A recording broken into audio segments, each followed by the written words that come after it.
इधर भोपाल में पूर्व कांस्टेबल यानी कि सौरभ शर्मा पर लगातार शिकंजा कसता जा रहा है। सौरभ के दफ्तर और घर पर ईडी ने रेड की। भोपाल ग्वालियर में एक साथ दबिश हुई। चेतन सिंह गौर को लेकर सौरभ के घर टीमें पहुंची हैं। अरेरा कॉलोनी में सौरभ का घर है, E7 में उसका घर भी है और दफ्तर भी है। इसके अलावा ग्वालियर के विनय नगर स्थित मकान में दबिश दी गई, जहां पे उसका पुराना आवास है। सीआरपीएफ के जवानों की मौजूदगी में लगातार कार्रवाई हुई। आपको बता दें कि जबलपुर में भी एक्शन हुआ है। अभी प्रेस के जब लोग यहाँ पे आए तब हम लोगों को, मोहल्ले के लोगों को पता चला है यहाँ पर इनकम टैक्स या ईडी की कोई कार्रवाई चल रही है। अब पता नहीं किसकी क्या कार्रवाई चल रही है, क्योंकि लोकल पुलिस भी यहाँ साथ में नहीं है और बाहर के लोग ही अंदर दिख रहे हैं। आप लोगों के आने से सभी मोहल्ले के लोगों को पता चला है कि यहाँ क्या हो रहा है। मोहल्ले के किसी स्वतंत्र गवाह को भी नहीं बुलाया गया है और अंदर कुछ कार्रवाई चल रही है। तो देखिए, मध्य प्रदेश में 3 ठिकानों पर एक साथ दबिश हुई है। हमारे सहयोगी का रुख करते हैं ज्यादा बातचीत के लिए। हमारे साथ संवाददाता प्रदीप तलरेजा जुड़ गए। प्रदीप, क्या जानकारी फिलहाल? भोपाल, जबलपुर, ग्वालियर तीनों जगहों पर ईडी ने रेड की है और जब से इस पूरे मामले में ईडी की एंट्री हुई है तब से ही सौरभ शर्मा और कुछ आरोपियों पर शिकंजा कसता नजर आ रहा है। प्रदीप। बिल्कुल, देखिए, राजधानी भोपाल में एक आरटीओ के पूर्व कांस्टेबल के घर पर लोकायुक्त की छापेमार कार्रवाई हुई थी। उसके बाद एक देखिए खुलासे लगातार हो रहे हैं और आज सवेरे से ही ईडी की कार्रवाई जो है वो यहाँ पर देखी जा रही है। और यहाँ हम पहले खड़े हैं कि जो ये दफ्तर है सौरभ शर्मा का, जहां पर ईडी की कार्रवाई चल रही है। और सवेरे से ही जो है तड़के की अगर बात करें तो यहाँ पर जो है ईडी की कार्रवाई चल रही। केंद्रीय सुरक्षा बल के जो जवान हैं वो यहाँ पर मुस्तैद है और इसके अलावा जो है वो यहाँ पर जो दूसरी टीमें हैं वो यहाँ पर मौजूद हैं और तमाम दस्तावेजों को खंगाला जा। देखिए, अभी तक जो अपडेट निकल कर आया है कि 3 दरवाजे जो हैं वो खुलवाए गए हैं और 3 दरवाजों के अंदर क्या कुछ है उसकी जांच पड़ताल देखिए लगातार की जा रही है। लेकिन जिस प्रकार से तमाम मामले देखने में आए थे, देखिए एक कांस्टेबल जिस प्रकार से जो काम करने की तरीका होता है, एक कांस्टेबल के घर से इतना सारा जो है कैश मिलना, लेकिन देखिए तकरीबन 8 करोड़ के आसपास जो है वो कैश मिला था। इसके बाद अगर बात करें तो जो 52 किलो गोल्ड और 234 किलो जो चांदी जो है कहीं ना कहीं मिली थी, इसको लेकर के देखिए इसके बाद कहीं ना कहीं ये माना जा रहा था कि चाहे दूसरी तमाम एजेंसियां हों वो इसमें आएंगी।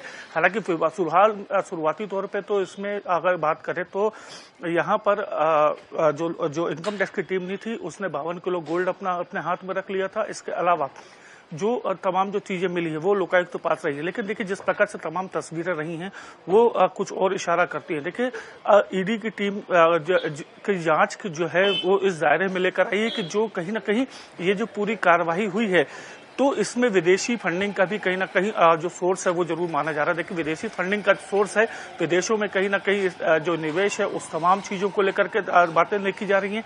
देखिए 3 ठिकाने जो हैं वो लगातार आज भोपाल के अलावा बात करें इंदौर की और ग्वालियर की, वहां पर भी छापेमार कार्रवाई की गई। इसके अलावा अगर बात की जाए तो ऐसे कई ठिकाने, चाहे जबलपुर की बात करें वहां पर भी दबिश दी गई है। देखिए सबसे बड़ी बात है कि सिर्फ इसमें जो राहुल सौरभ शर्मा ही नहीं, अगर इसके बात की जाए चाहे उसकी साले का घर हो या जो जीजा का घर है, वहां पर भी लगातार इनकम टैक्स की टीमें जो है वहां पर पहुंचने जा रही हैं। और सबसे बड़ी बात है कि अब इसमें ईडी की एंट्री होना, देखिए और ईडी की एंट्री उस समय होना जब सौरभ शर्मा जो है वो देश में नहीं है। ऐसा बताया जा रहा है कि सौरभ शर्मा देश में नहीं है और तमाम जो लोग हैं वो यहाँ पर पहुंच रहे हैं। तो और लगातार देखिए ये अब जो जांच के दायरे हैं वो कहीं ना कहीं बढ़ते जा रहे हैं और जांच की टीम लगातार यहाँ पर मुस्तैदी से काम करे, किसी प्रकार से कोई कमी न रह जाए। और चूंकि विदेश से भी सौरभ शर्मा को लाना है, इसको लेकर देखिए लुकआउट नोटिस जारी कर दिया गया है। लेकिन जो तस्वीरें हैं वो इस बात को इशारा कर रही है कि सौरभ शर्मा की कहीं ना कहीं जल्द जो है वापसी होगी और उसके ऊपर जो कार्रवाई है वो भी होगी।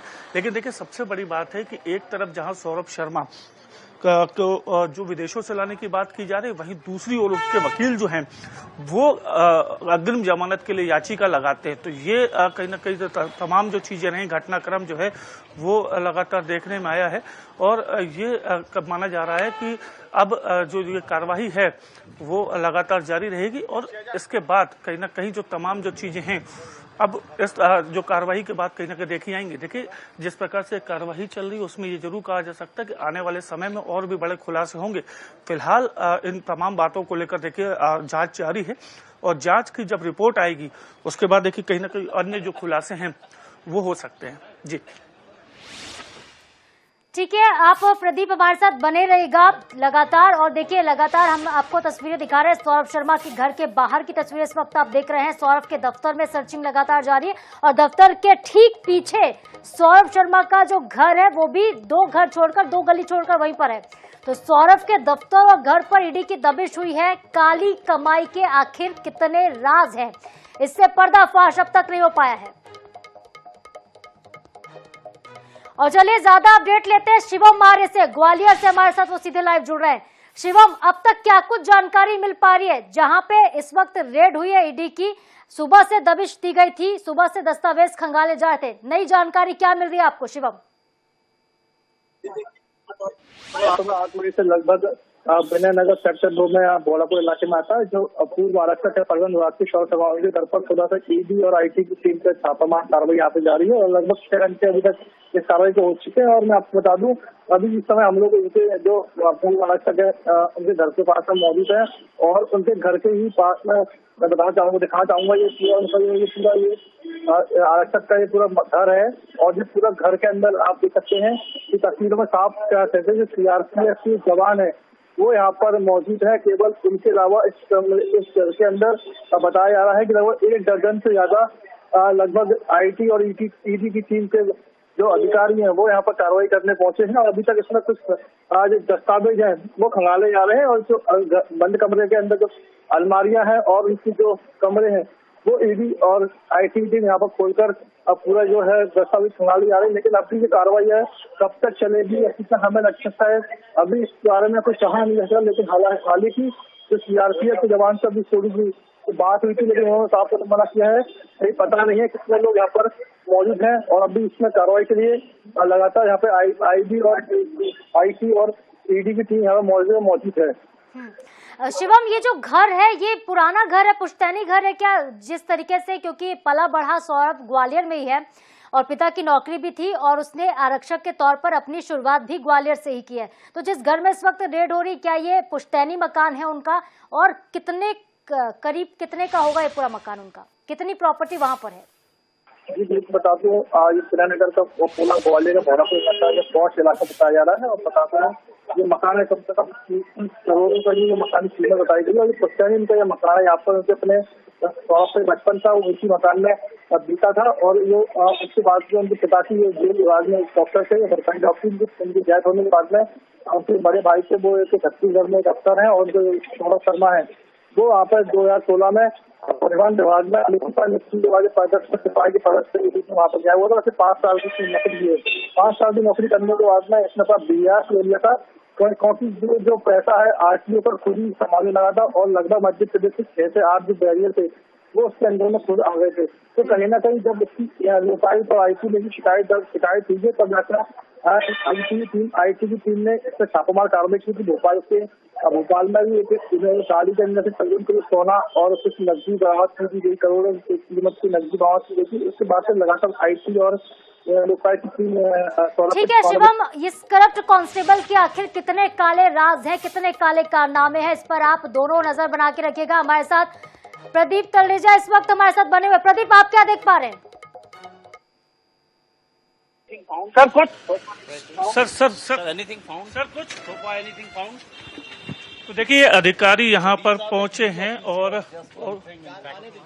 ये अधिकारी यहाँ पर पहुंचे हैं और यहाँ पर जो है कहीं ना कहीं देखिए जांच अब और ज्यादा तेज हो जाएगी। और इसको लेकर देखिए तमाम जो अधिकारी हैं वो यहाँ पर पहुंचे हैं।